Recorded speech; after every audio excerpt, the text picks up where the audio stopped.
šapat na putu.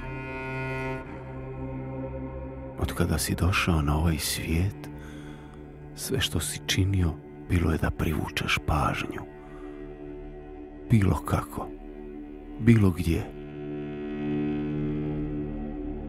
Zašto? Zašto si to činio? Što ti je to trebalo? Kamo te to odvuklo i odvlači?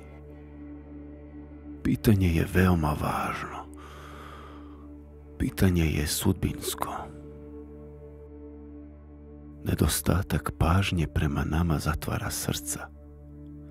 Zatvorena srca ne mogu dijeliti niti primati. Osjećaj nebitnosti stvara komplekse i nesigurnost. Povlači u osamu i frustracije.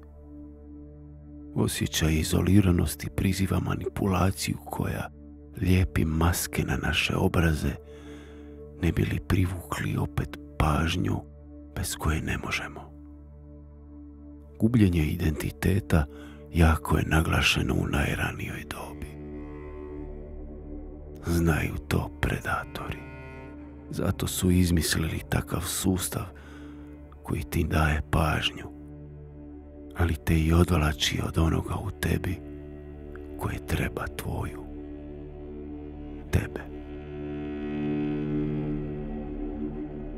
Svijet se vrti u krug sa svime u njemu. Pažnja se posvećuje nebitnom i vrlo je površna. Suštinski bitna je ona koja ti ovo govori. Dok si ju tražio svijetom, zvala te je iznutra. Cijelo vrijeme je znala koliko si bitan, koliko važan i nije odustajala. Znala je da ćeš se umoriti od života iza zatvorenih vrata. Ta pažnja, ako ju prihvaćaš, odvesti će te do šapta. Taj šapat će ti otkriti zašto si cijeli svoj život tražio baš nju. Pažnju. I baš tako. Izvana prema unutra. Baš